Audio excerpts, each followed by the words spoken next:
6장 12절에서 6째일 때 있고 또 8장에서 7째일 때입니다.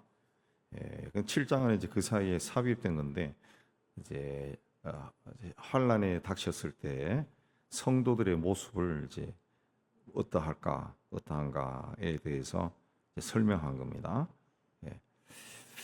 그 1절에 보면은 내 천사가 땅 모퉁이에 선 것을 보니 땅의 사방의 바람을 붙잡아 바람을 땅과 바다나 나무에 불지 못하게 했다. 그랬습니다. 바람이 부는 것을 천사가 붙들고 있었다. 바람을 붙잡아 가지고 있었다라는 것은 그러니까 그 밑에 나오지만은 그 하나님의 인을 그 다른 천사가 살아계신 하나님의 인을 가지고 해돋는 데로부터 올라와서 땅과 바다를 해롭게 할 권세를 받은 네 천사라는 큰 소리로 우리가 우리 하나님의 종들이 이마에 인치기까지 땅과 바다와 나무를 해하지 말라 그렇게 소리를 쳤습니다. 그러니까 땅과 바다와 나무라고 하는 것은 이 세상 국가와 그 사람을 상징하는 겁니다. 땅에 있는 것들을 해하지 말라. 우리가 인치기 전까지 해하지 말라. 그렇습니다. 하나님이 인치기 전까지 그 환란에 닥치지 않는다는 거죠. 그러니까 하나님이 성도들을 인쳐서 구원할 때까지 모든 준비를 완벽하게 할 때까지 이제 그런 일이 일어나지 않는다. 그렇습니다. 그리고 인침을 받은 사람의 숫자가 5절부터 나옵니다. 5절부터 나오는데 이스라엘 자손의 4절에 보면 이스라엘 자손의 각 지파 중에서 인침을 받은 자들이 14만 4천이다. 14만 4천이다. 그렇습니다. 그 14만 4천은 12 곱하기 12인데 12는 구약의 그 12지파, 신약의 12제자, 그런데 그 모든 성도들을 상징하는데 천이라고 하는 것은 이제 완전입니다. 10이 완전인데 10의 3 그러면 완전할 정도로 완전하다. 그 만수 꽉 찼다. 그걸 이해하는데 곧 이 하나님이 구원할 그 사람의 숫자가 꽉 찼다는 거죠. 만수예요. 완전히 충분히 그 찰 때까지 그 이야기합니다. 6장 11절에도 그 수가 차기까지 하라 그렇게 이야기했는데 충분히 찰 때까지 그걸 이야기합니다. 그래서 또 지파가 쭉 나오는데 이 지파는 이스라엘 12지파를 만 이야기하는 것이 아니에요. 그러니까 이스라엘 12지파 유대인들만 이야기하는 것이 아니라 이건 영적인 지파입니다. 영적인 지파, 영적인 이스라엘 지파를 이야기하는 겁니다. 영적인 지파. 그래서 혈통이 아니라 이 유대인의 혈통이 아니라 그리스도의 혈통이죠. 그리스도의 혈통. 이스라엘의 피로 내려오는 조상 이스라엘로부터 내려오는 것이 아니라 예수의 피로 인한 자손들이 되는 거죠. 그래서 그 이스라엘 12지파의 제일 맏아들이 루벤이잖아요. 그 형제 순서대로 되어 있는 것이 아니에요. 막 섞여 있어요. 그리고 무엇보다 제일 먼저 나오는 것이 유다 지파입니다. 유다 지파. 유다 지파는 그리스도가 나신 지파죠. 그리스도가 나신 지파. 그리고 단 지파가 없어요. 단 지파. 단 지파는 이제 내려오는 전승에 의하면은 우상 숭배에 빠져서 제외됐다고 그렇게 이야기하죠. 또 어떤 학자에 의하면 적그리스도가 출현하는 것이 이 단지파다 그렇게 이야기하고 또 우리나라의 엉뚱한 사람들 중에 뭐 아리랑 신학 주장하는 사람들 중에 이 단지파가 우리의 단군이다 이상한 이야기들을 하죠. 뭐 사라진 지파가 되죠. 12지파의 사라진 지파 이 단. 이게 이제 뭐 건너와서 우리나라 단군이라는데 그 자체가 저주죠. 적그리스도가 태어난다는데 그게 왜 단군이야? 그러니까 말을 막 갖다 붙이는 그런 엉뚱한 사람들이 있어요. 그렇게 해서 이제 입 맞은 사람들의 숫자가 쭉 나오는데 다 1만 2천이에요. 똑같습니다. 똑같습니다. 그러나 하나님이 구원하는 사람은 차별 없이 예수의 피로 구원받은 사람들이다. 그래야 하는데, 자, 이렇게 된 후에 9절에 보면은 각 나라와 족속과 백성과 방언에서 아무도 능히 셀 수 없는 큰 무리가 나와서 흰 옷을 입고 손에 종려 가지를 들고 보좌 앞과 어린 양 앞에 서서 큰 소리로 외쳐 이르되, 큰 소리로 외쳐 이르되 그렇습니다. 이 각 나라와 족속과 백성과 방언, 이 언어가 다 다르게 쓰는 사람들이었는데, 이 방언이라는 것은 뭐 성령의 은사 방언이 아니고 언어입니다. 언어 다 다르게 쓰는 엄청나게 많은 사람들이 나타나서 하나님을 찬양했다. 그렇습니다. 사람에서 각 나라와 족속과 백성과 방언, 그러니까 세상에 있는 모든 그 하나님의 사람들이 나타나서 하나님께 찬양했다. 그 구원, 그것이 뭐냐? 구원하심이 보호자에 앉으신 우리 하나님과 어린 양에게 있다. 그렇습니다.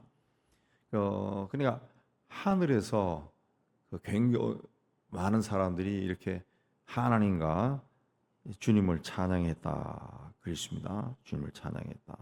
그렇습니다. 그리고 11절에 모든 천사가 보좌와 장로들과 네 생물의 주위에 서 있다가 보좌 앞에 엎드려 얼굴을 대고 하나님께 경배하고 또 아멘 찬송과 영광과 지혜와 장 감사와 존귀와 권능과 힘이 우리 하나님께 세세토록 있을지어다. 그 천사들도 이 장로들과 교회와 성도를 대표하는 자들과 네 생물 모든 피조물과 함께 하나님을 경배했다. 하나님을 경배하며 찬송과 영광과 지혜와 감사와 존귀와 권능과 힘이 우리 하나님께 세세토록 영원히 있다. 그렇게 했다. 하나님이 우리를 지으신 목적이 하나님을 찬양하게 하기 위해서다. 그랬습니다. 예수께서 우리에게 기도를 가르칠 때 제일 먼저 하늘에 계신 우리 아버지요, 하늘에 계신 아버지를 생각하라 그랬죠. 하늘에 계신 우리 아버지. 그게 이제 하나님을 찬양하라는 겁니다. 하나님을 제일 기도할 때마다 제일 먼저 하나님을 기억하고 하나님을 찬양하라 겁니다. 그러니까 우리가 이 땅에 있을 때도 하나님을 찬양하고 또 하나님 앞에 가서도 하나님을 찬양하게 되는 거예요. 아니 뭐 좀 젊었을 때부터 궁금했어요. 지금도 그러지만은 아니 천국에 가서 하나님 계속 찬양만 하면은 굉장히 단조롭겠다, 단순하겠다 이 생각을 많이 했는데, 그 찬양이라 하는 것은 뭘 의미합니까? 찬양. 우리가 뭐 이 찬송도 부르고 가스펠도 부르고 이렇게 하지만은 어떤 일을 보고 막 할렐루야 하고 찬양한다라고 하는 것은 내가 이성적으로 생각해서 하는 게 아니에요. 그냥 튀어나오는 겁니다. 예. 어떤 굉장한 일이 내가 목격했다. 그러면 거기서 감탄사가 그냥 튀어나오죠. 아이고, 그리고 어떻게 이런 일이나 감탄사가 나오는 것처럼 하나님에 대한 찬양도 그것이 아닐까 그렇게 생각합니다. 천국에 가서 보호자에 앉으신 그분을 보니까 그냥 찬양이 막 나오는 거죠. 할렐루야. 그럼 그 말 찬양이 나오는 그거다. 그럼 오늘날 우리가 이 땅에 사람으로 살면서도 하나님을 찬양한다라고 하는 것은 그렇게 나와야지. 내가 이성적으로 생각해서 요때 박자 맞춰서 할렐루야 하자. 뭐 누가 뭐 믿습니까? 그러면 아멘 하자. 박자 맞춰서. 그게 아니라는 거죠. 그게 아니라. 그럼 이 땅에 있을 때 우리가 하나님을 찬양한다라고 하는 것은 어떤 경우에 하나님을 찬양할까요? 본인이 하나님과 동행하는 삶을 살아야죠. 동행하는 삶을 살고 그렇게 해서 하나님의 역사가 자기 삶 속에서 이루어지는 것을 막 느끼고 할 때 저절로 주님 감사합니다. 이게 찬양이죠. 할렐루야, 할렐루야. 그리고 뭐 노래를 부르고 이게 꼭 찬양이 그것만의 찬양이 아니라 내 삶 속에서 하나님 하시는 일을 내가 느끼고 발견했을 때 할렐루야, 아멘. 그리고 하나님 감사합니다. 감사합니다. 이게 찬양이죠. 찬양입니다. 그래서 찬송과 영광과 지혜와 감사와 그렇죠. 감사와 그랬습니다. 감사. 예, 그래서 이제 하나님이 원하시는 것이 뭐냐? 천국에서도 하나님을 찬양, 땅에서도 찬양. 이 거룩한 삶이 하나님을 찬양하는 거예요. 하나님을 찬양한다. 하나님을 의식하는 것이. 하나님을 의식하고 하나님께 감사하는 것이 이게 거룩한 삶입니다. 그래서 13절에 장로 중 하나가 나에게 물었어요. 이 흰옷 입은 자들이 누구냐? 또 어디서 왔느냐? 요한이 그걸 알 수가 없죠. 그래서 14절에 내 주여 당신이 아시나이다. 그러니까 그가 나에게 이르되 가르쳐 줍니다. 큰 환란에서 나오는 자들이다. 예, 근데 어린 양의 피에 그 옷을 씻어 희게 한 자들이다. 어린 양의 피에 옷을 씻어 희게 한 자들이다. 이 말씀을 통해서 성도의 구원이라는 것은 예수 그리스도의 십자가의 보혈을 믿는 겁니다. 예수 그리스도의 십자가의 보혈이 우리를 구원한 거예요. 우리를 구원한 거예요. 그래서 우리의 어떤 노력이나 어떤 공로에 의해서 구원받는 것이 아니라는 것이, 우리가 노력하고 공로, 어떤 주님을 위해서 일하고 하는 것은 내가 예수를 믿었기 때문에 그 믿음의 결과로 나타난 거죠. 믿음의 결과로 내가 구원받았어요. 너무 기뻐요. 그래서 주님을 위해서 일하고 싶어. 주님께 드리고 싶어. 그게 이제 그 공로고 그게 나오는 거죠. 예수를 통해서만이 구원을 받는 겁니다. 어린 양의 피에 옷을 씻어 희게 할 수가 있다는 거죠. 큰 환난을 할 수가 있다. 그리고 여기서 큰 환난이라는 것은 본인이 세상 살면서 그 희로애락을 겪는 것을 이야기하는 것이 아니라 주께서 오시기 전에 닥치는 마지막 그 대환난입니다. 그래서 여기서 나오는 그 특별히 큰 환난에서 나오는 자들은 마지막 대환난을 통과한 자들, 그러니까 순교자들, 막 견딜 수 없는 환난에서 그 순교한 사람들, 거기에 대한 예언으로 그렇게 봅니다. 자, 그렇게 주님 때문에 죽임을 당하고 고통을 겪었는데 이제 그들은 어떤 삶을 사느냐? 성도들이 누릴 복이 어떤 거냐? 15절에 하나님의 보좌 앞에 있다. 하나님의 보좌 앞에. 우리가 세상 살면서도 하나님을 한번 보고 싶은 마음이 그리스도인이라면 누구나 다 있습니다.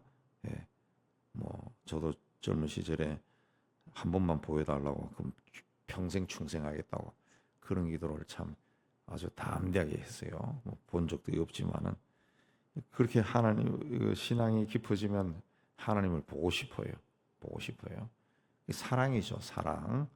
누군가를 사랑하면은 그 사랑하는 사람을 보고 싶어하는 것처럼 하나님에 대한 그 사랑이 깊어지면 보고 싶다고. 근데 그 보고 싶은 하나님을 이제 보는 거예요. 영생토록 보좌 앞에서 보는 겁니다. 굉장한 축복이죠. 굉장한 축복. 우주 만물을 창조하신 그분을 보는 거예요.